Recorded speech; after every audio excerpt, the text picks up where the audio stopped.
Chris de Mastic ici, je suis ici avec Nicolas et Chloé de McDonald Cartier, puis je vais les prendre en entrevue. So, comment t'es devenu comme chanteur de Mastic? Tout le monde rêve à faire. Ah ouais, tout le monde veut devenir le chanteur de Mastic. Yeah. Oui. Même moi au début je voulais pas être le chanteur de Mastic, tu vois, c'est arrivé comme malgré moi. Simon puis moi quand on a commencé le band, on faisait beaucoup d'instrumental au début, puis comme de l'expérimentation. Puis le but c'était de mélanger les styles, tout ça, puis on n'avait pas vraiment beaucoup de paroles à nos chansons. Mais quand il est venu le temps de les chanter, ça a donné que j'étais plus à l'aise naturellement, puis j'avais pas chanté beaucoup avant, dans ma vie. Fait que là, quand c'est venu le temps de le faire, c'était juste plus logique que je le fasse. Puis pendant longtemps, on a eu une chanteuse dans le band pendant genre 3 ou 4 ans. Puis après qu'elle soit partie, moi, tu sais, entre-temps, je m'étais amélioré. Puis quand on est tombé en trio comme ça, comme qu'on l'est en ce moment, on a fait ben on va être un 3-piece rock band, puis je vais être le frontman. C'est comme Mastic, ça vient de Mastic et Digère, qui était le nom du band au début. Puis dans le fond, c'était comme tout en un mot, Mastic et Digère. Et puis ça voulait dire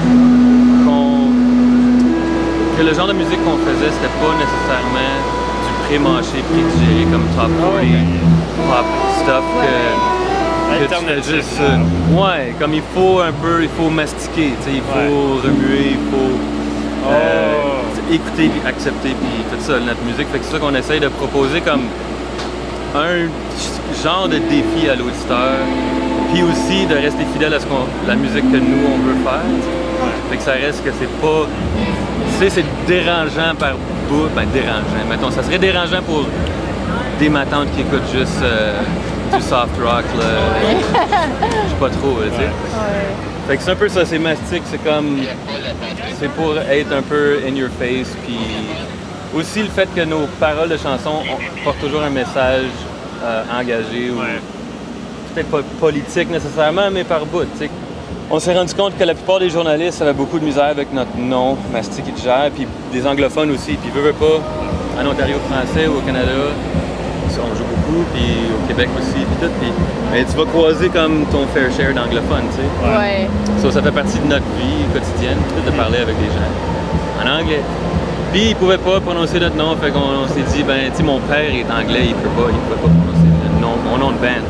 Mais, là, quand on a lancé le EP, on a coupé le E Digère, puis c'est devenu Mastic. Puis tout le monde, nos hardcore fans, nous appelaient déjà Mastic, juste pour être concis, anyway. Pourquoi pas anglophone? Comme pourquoi tu as choisi un artiste francophone? Ben, ça aussi, ben encore ça revient à nos débuts. Moi j'écrivais beaucoup en français, plus qu'en anglais. Je suis allé étudier en lettres françaises, puis tout. Puis j'avais un amour de la langue française depuis que je suis jeune. Là, fait que j'ai toujours préféré cette langue-là, puis ça m'a semblé plus naturel. Puis je trouve ça juste plus beau que l'anglais. Puis en même temps, en partant le band, on voulait prouver que la musique francophone pouvait être comme cool, puis accessible, puis pas juste... Comme j'ai rien contre le rigodon, puis le trad, tout ça, comme le folk, puis tout. Mais pas tout le monde l'aime. Non, c'est ça. Puis quand que moi j'étais, mettons, au secondaire ou quand j'étais plus jeune, c'est ça qu'on nous montrait comme étant de la musique francophone. Tandis qu'il y avait tout plein de bands, et québécois et français ou francophones de partout au monde qui étaient comme vraiment cool, comme Carquois, puis Louise Attaque, mettons, en France. C'est plein de trucs qu'on nous exposait pas à ces bands-là quand j'étais à l'école. On s'est dit, ben, encore là, c'était un moment où on est comme, on va assumer de faire du rock en français. Je m'imagine que vous connaissez quand même du monde qui font carrière en anglais. Ah oui. Comment ça se compare? Essayer de faire ses débuts en français ou en anglais? C'est drôle. C'est une bonne question parce que je peux prendre pour exemple Martin, notre bassiste. Il travaille avec des groupes anglophones émergents d'Ottawa. Puis ils sont dans le même bateau que nous. Genre nous autres, on va se faire plugger dans des festivals anglophones à Ottawa parce que c'est chez nous, puis parce qu'ils ont besoin d'un peu de, ou bien du CanCon, ou bien quelque chose de francophone. Comme ils ont besoin de, mettons, 10% de quelque chose de francophone, mettons, au Ottawa Pride Festival ou des affaires comme ça. Fait qu'on va se faire plugger dans des festivals comme ça, tandis qu'il y a tellement plus de bands indie émergents en anglais qu'eux autres, souvent, ils se font bypasser parce qu'ils vivent le même struggle, je sais pas pourquoi ça... Ils vivent le même sort, dans le fond, que nous, les mêmes défis que nous.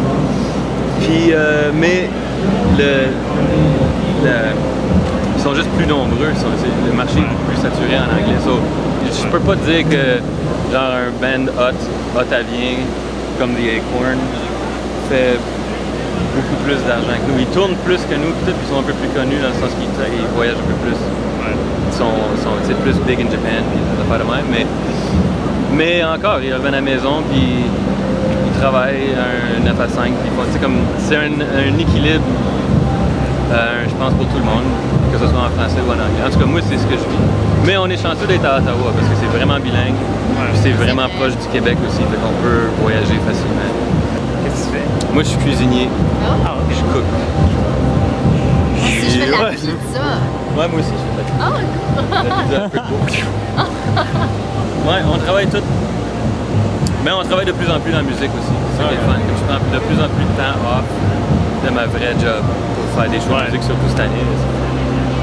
Les boys aussi. c'est excitant. Ouais. Je suis comme, oh my god, je prends un mois au mois de novembre pour faire le tour de l'Ontario. Puis j'appelle mon père, je suis comme, ouais, novembre, là. Je peux essayer. Ils sont 30 days. corrects avec ça. Ouais. Tu sais, j'ai encore une passion pour la bouffe et tout. C'est pas comme si je me fais chier là, à travailler. C'est pas en train de compter de l'argent, genre. Non. Puis je suis pas assis jamais. Je suis debout, puis je cours, puis il y a de la pression, puis pif-paf. Puis c'est le genre de job que tu ramènes pas à la maison. Un Tu coup rends de les service, gens c'est fini. heureux. Ouais, ben c'est ça, c'est de la bouffe puis de la musique. Je suis Mathieu Landry, je suis accompagné de Loïc Gauthier-Lecause. Et c'est Pat Wright. Alors Pat Wright, si vous pouvez vous présenter. Patrick Wright, et puis je suis musicien du coin de Sudbury, et puis je viens justement de débarquer de la scène au French Fest. Ben sais-tu, une carrière en musique en français, c'est vraiment intéressant, surtout dans un coin comme Sudbury, parce que c'est toute une communauté, c'est tout un coin, c'est tout un rassemblement de famille. Et puis c'est drôle quand on joue des shows en anglais, le monde se dit ah, ok c'était le fun, puis quand tu fais un show en français, il y a juste comme un weird de sentiments différents, c'est vraiment juste super plaisant, accueillant, chaleureux. Bon, je viens de finir un bac en théâtre à l'Université Laurentienne. Question de vraiment entrer dans les arts franco-ontariens et puis de m'émerger là-dedans. Et puis je trouve que c'était vraiment le fun comme programme. C'est le fun parce que ça développe un peu ta personne et puis qui tu es. Et puis je veux dire, ça donne une tonne d'inspiration pour des textes de chansons, puis de musique et de tout ça. Fait que c'est vraiment Cool. Alors, je te demande pourquoi le théâtre plus que la musique? Tu sais, étudier en théâtre plus que la musique. Dans le fond, la raison d'être, c'est vraiment simple. Je voulais rentrer dans les arts. Et puis, du côté musical, j'avais juste pas de formation classique pour rentrer dans un bac musical.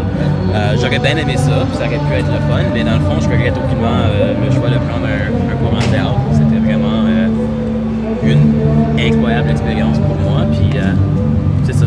Cool. Alors, j'étais à la Nuit émergente l'année passée. Pour ton projet final de 4e année, tu avais fait un projet aussi musical, aussi théâtral. Alors, tu peux-tu nous expliquer un peu? Ben, c'est ça, on m'avait lancé parce que le projet final qu'on nous donnait dans le département de théâtre dans le temps, c'était de faire un projet, un show dans le fond. Ouais. Et puis je me suis dit ça serait vachement beaucoup plus fun si je pourrais comme faire de la musique dedans. Ouais. Et puis c'est ça s'est développé dans ce concept-là. Et puis d'ailleurs un des gars derrière votre caméra était dedans ce show-là, entre autres. On le connaît pas. Et puis non, mais c'est justement ça, ça donnait vraiment un spectacle super, je dis super le fun, le show était vachement déprimant, mais c'était vraiment cool comme concept, cool comme show, et puis on s'est vraiment amusé. J'ai amené des membres de mon band, puis on a amené de la comédie, de la poésie, tout ensemble, puis vraiment c'était vraiment un entremêlement de genre ce que je fais depuis les derniers 5 ans. T'as eu aucune formation classique en musique, donc t'as été dans un bac en théâtre. Mais comment est-ce qu'on fait si on n'a aucune formation en musique classique pour se ramasser sur le radar d'un diffuseur comme la SLAC afin d'arriver à un show comme le French Fest ou à la Nuit émergente? Ben, avouons que vraiment, on regarde pas nos curriculums vitae pour des shows. C'est vraiment, on regarde juste qu'est-ce qu'on fait, notre vécu un peu. Le CV d'un artiste, c'est pas nécessairement ce qu'il a fait dans la vie de façon éducative, mais plutôt qu'est-ce qu'il a fait dans la vie professionnellement. Un flambeau de la gang, c'est un amplificateur débranché. C'est un cul-de-sac en milieu de l'océan. C'est un Diefenbaker en temps d'élection. C'est un Réal Cahouette avec la langue attachée. C'est un sentiment qui est allé se coucher. Mais le bâtard, il n'a pas mal brassé. Parce que moi, je parle. Avec Martine Fortin, ancienne élève de Magdalene Cartier. Est-ce que tu penses qu'il faut avoir beaucoup d'expérience sur sa ceinture pour réussir à signer avec un diffuseur comme la SLAC qui t'a embauché pour un show pendant la nuit émergente? Ou est-ce que tu penses qu'il faut juste du talent? Moi, je pense que ça prend tout. Ça prend du talent, ça prend surtout du travail. À cause que, même à ça, tu peux dire que tu sais, j'ai travaillé, puis là, t'arrives, puis tu signes, puis je l'ai mérité. Non, tu l'as pas mérité. T'es chanceux que ça l'a donné, que ce gars-là, il a eu ton show, puis qu'il t'a aimé, tu sais. T'es chanceux qu'il a voulu te donner une chance. Comme, je trouve que c'est bien de la chance.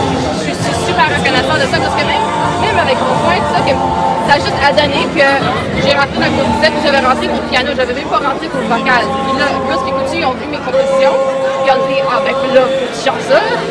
T'sais, comme pianiste, moi, ça me gênait beaucoup de chanter en avant du monde.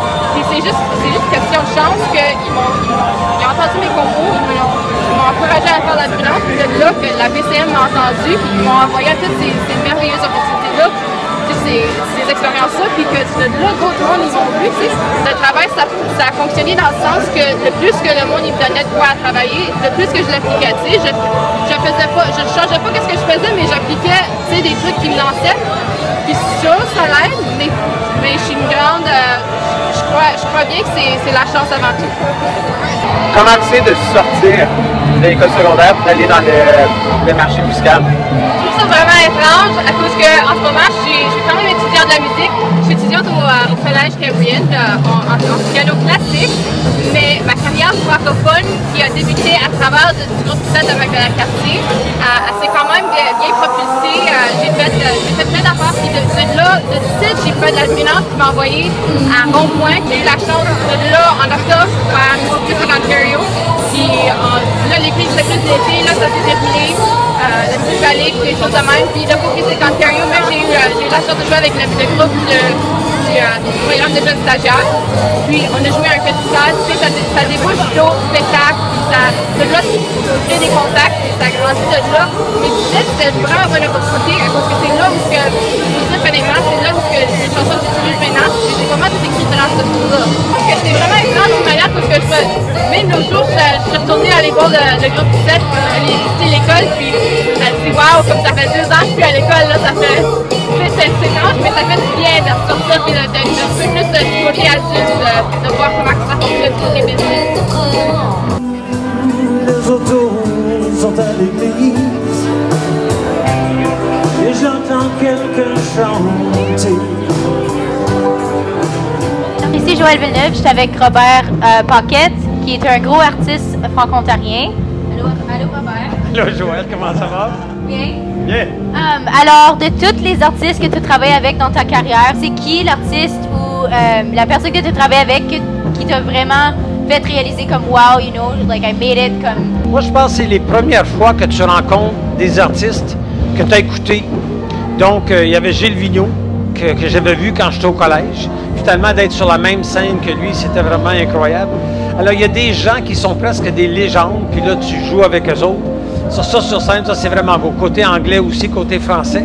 Ça veut pas dire you made it, ça veut juste dire que, oh, tabarnouche, c'est plus juste dans ma tête, tu sais, ça se passe sur le stage, puis tu joues avec eux autres, c'est super. Il y a Bruce Cockburn, je ne sais pas si vous connaissez, mais c'est un chanteur qui venait d'Ottawa, qui est peut-être 3-4 ans plus vieux que moi, mais il a vraiment fait carrière, puis on a fait des spectacles ensemble, puis c'est vraiment au début. Un peu plus tard, je sais pas, mais tu sais, mais on aime ça quand même rencontrer des jeunes artistes comme Lisa Leblanc, j'ai travaillé avec elle il y a 2-3 ans, et donc de la revoir ici ce soir, c'est vraiment le fun aussi, puis tu lui dis bienvenue en Ontario, tu vois, qu'est-ce que tu fais ici? C'est chez moi, c'est normal. Tu as été sur le stade avec des gens comme Gilles Vigneault, Mais Leclerc. Félix Leclerc. Les vieux. Ils sont très vieux. Jean Rivard, plein de monde. Mais avant d'arriver là, comment est-ce qu'on fait pour débuter? Comment est-ce qu'on fait pour sortir de la grosse foule d'artistes qui veulent sortir de là? Parce qu'il y en a beaucoup, puis surtout en ce jour, il y a énormément de gens qui aspirent à devenir de grands artistes. C'est le rêve de plusieurs personnes. Comment est-ce qu'on fait pour se rendre là? Quel est le secret? Il n'y a pas de secret, mais le travail, c'en est un. Le fait de vouloir écrire puis de ne pas avoir peur d'aller, c'est des défis. Les premières fois que tu joues à un gros show, tu n'en as jamais joué puis on t'invite de le faire, il faut peut-être le courage de dire oui, je vais y aller. Tu sais, il y a des gros artistes à côté de toi puis toi, tu viens de commencer, mais le talent que tu as est le talent que tu as. Donc, plus tu travailles fort, plus ça va aller avec ça. Puis avoir l'audace d'être toi-même et de dire ça, c'est moi. This is it. Take it or leave it. Si t'aimes ça, ça va. Si t'aimes pas ça, tant pis. Mais moi, c'est ça que je fais. Et je pense qu'à la longue, quand on fait ça toute sa vie, on prend les défis, c'est vraiment intéressant. On va rencontrer du monde incroyable. Je dis on, les gens qui commencent vont rencontrer du monde incroyable. Il y a maintenant ce qu'il n'y avait pas avant. Il y a l'APCM, l'Association des professionnels de la chanson et de la musique. Il y a des festivals qui sont dans les écoles francophones où il y a des artistes franco-ontariens qui viennent, qui jasent, qui leur montrent comment écrire une tune, etc. Ils leur donnent des points. Il y a des ateliers qui se donnent sur la carrière, comment gérer, ou au moins comment penser ta carrière un petit peu. Qui devrait t'entourer, si tu es capable de les trouver. Sinon, tu y vas tout seul, il y a des gens qui vont venir avec toi. Mais c'est vraiment d'avoir l'ouverture, puis le courage de faire ce que tu veux, puis de ne pas abandonner. Pas dire, ah, mais tu sais, je sais pas. Puis si tu le fais pas pour l'argent, on se dit toujours en musique, si c'est plus le fun, t'arrêtes, parce que vraiment, là, tu devrais laisser la place à quelqu'un d'autre. Donc, il faut que tu aimes ça. Puis deuxième fois, tu ne fais pas pour l'argent. Si tu en fais, tant mieux, mais c'est vraiment pas pour ça au départ. C'est vraiment parce que tu as le goût de rencontrer d'autres musiciens. Puis moi, ce que j'avais trouvé, parce que j'étais tout seul à Sudbury à écrire des tunes, il y avait personne d'autre qui avait fait un album, jamais.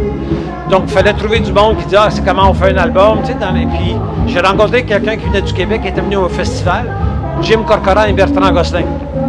Ils étaient venus au Festival Boréal, j'ai rencontré, je disais, hey, comment ça va? Mon nom c'est Robert Boréal, c'est Jim. On a joué des tunes en même temps. Puis là, il me dit, ben nous autres, on est en train de faire un album à Montréal. Voici le nom de notre réalisateur, tu sais. Puis, alors, ils appellent là, il me donne son numéro de téléphone. Moi, je pars de Sudbury, j'en ai un coup de fil. Mon nom c'est Robert Pocket, j'ai écrit des tunes. Il dit, viens à Montréal. J'ai chanté 10 tunes dans son salon. Tu vas à ta maison, tu répètes pendant 2 mois et demi, tu reviens, on rentre en studio. Ça, il ne faut pas avoir peur de juste y aller et dire this is it. On en a appris énormément depuis ce temps-là, mais très le fun. Bon, ben merci Robert.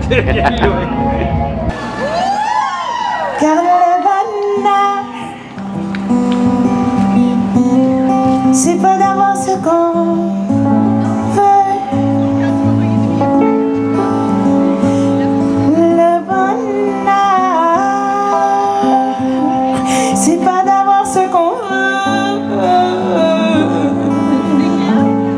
C'est de vouloir ce qu'on a. Je veux vous entendre. C'est de vouloir ce qu'on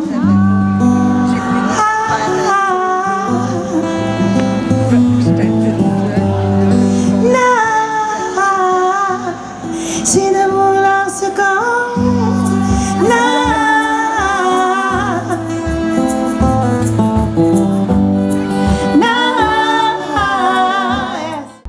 Bonjour tout le monde, je suis ici avec Patricia Cano. Bonjour Patricia. Bonjour. Est-ce que ça va bien?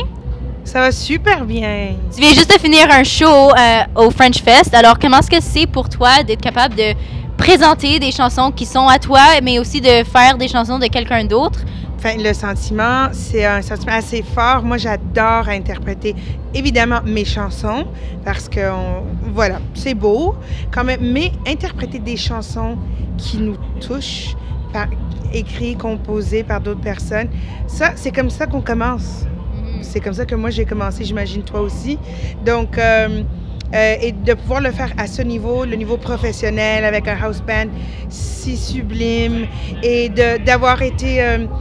moi, on a choisi les chansons qu'on voulait interpréter, on nous a donné une liste, et c'était formidable. Moi j'ai chanté 2 chansons que je voulais interpréter. Donc, c'est super cool. I feel great. Parfait.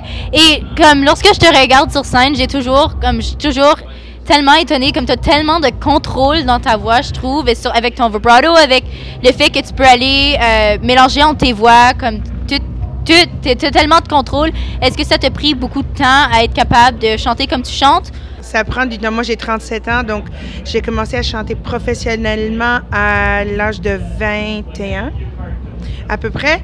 Et écoute, moi, je m'améliore chaque jour, chaque fois que je chante. Et donc, oui, ça prend du temps à s'améliorer, à se contrôler mieux, la voix, etc. Mais on le fait même parfois en écoutant les autres. Chaque fois que j'écoute mes disques préférés, des chanteuses et chanteurs préférés, j'apprends chaque fois, je réapprends ça. Et j'entends pour la première fois des trucs et je dis, waouh, comment elle a tenu cette note? Ah ouais, Donc, ça prend du temps. Et si on aime ce qu'on fait, puis on le fait, je redis, à ce niveau, on se donne les moyens, on le fait avec des grands musiciens, on se donne le temps de bien s'investir, on s'améliore. Chacun avec notre talent, on améliore ce petit cadeau qu'on a. Puis, mais même, évidemment, ça prend du temps. Puis, je crois qu'à l'âge de 62, je chanterai encore mieux qu'à l'âge de 37. Moi, j'ai la voix la plus horrible au monde. C'est vrai? Oui. Je ne peux pas chanter. J'adore les textes, j'adore décortiquer les textes, travailler. C'est vraiment comme ma passion, les textes. J'aimerais être capable d'interpréter des textes, mais c'est impossible pour moi. Mon registre vocal ne me le permet pas. Faux, d'accord. Est-ce que c'est possible, en tant que mauvais chanteur, de s'améliorer et de devenir bon? Parce que tu as une voix magnifique. Alors, est-ce que c'est possible? T'as quel âge? 16 ans. OK, 16 ans, là. Arrête de dire « je peux pas »,« impossible »,« je suis nul »,« ma voix »,« je peux pas ». C'est nul ce que tu dis, vraiment, là. Oui, c'est possible. Oui, tu peux. Tu as 16 ans. Interprète, fais. Est-ce que tu pourrais t'acheter une guitare? Oui. D'accord. Tu achètes une guitare, tu apprends trois accords. A, D, C, G, F, 5. Et tu commences seul. Et tu le fais, tu trouves ton moyen. Tout le monde peut chanter. Tout le monde peut chanter. Voilà. Tu as 16 ans. J'ai un enfant de 4 ans. Je lui dis toujours, les enfants qui ne peuvent pas n'arriveront jamais. Quand il me dit « je peux pas », je dis « oh, c'est vrai alors, tu n'arriveras jamais ». Et lui, il se corrige. Donc, arrête de dire « tu peux pas ». Yes! Qu'importe la personne, qu'importe quel est leur talent ou pas de talent, il s'agit seulement de la détermination. Mais qui? Non! Arrête! Mais tu vas à quelle école? Dans le quartier. OK. Donc, voilà. Donc, t'es vraiment placé aux meilleures écoles pour les arts, pour la musique, pour l'écriture. Donc, inspire-toi des jeunes qui le font, à ton avis, si facilement. Sois avec eux, écoute ceux et celles qui le font, à ton avis, super bien.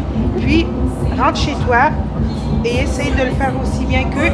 Et tu vas améliorer, puis un jour, tu vas arriver à un moment où tu te dis « oh ouais, finalement, je pouvais. Of course you can. » Arrête de dire que tu peux pas. Bon, merci. Donc, il est possible... Tu vas arrêter? Ah? Tu vas arrêter de le dire? Oui. D'accord.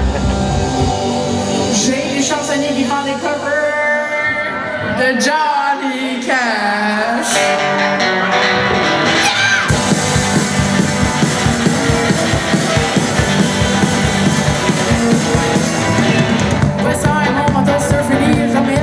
Parce que tu me dis, j'aime pas les trucs que j'ai à la radio. C'est ce que j'ai gagné avec le show. J'aime le gouvernement, j'ai pas de job, puis c'est drôle quand je joue pas seul, je fais le job, c'est pas de golf, je trouve ça un petit peu.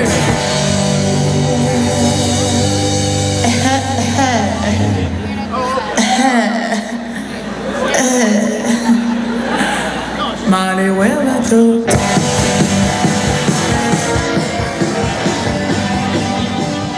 Bon, alors je suis ici avec Lisa Leblanc, qui vient juste de sortir un nouvel album. Dans le concept de ton album, qui est français et anglais, comment est-ce que ça file de se distancer de ta langue maternelle qui est le français pour aller vers un album qui est plus anglais, plus américain dans son style, vraiment tu t'éloignes de ce qui est toi à la base? Pourquoi faire ça et quel est l'intérêt? Quel est le feeling quand tu fais ça? Ben, pour moi, j'ai fait le premier en français, puis ça fait un bout que j'écris en français. Je startais en anglais comme ben du monde qui commence à écrire.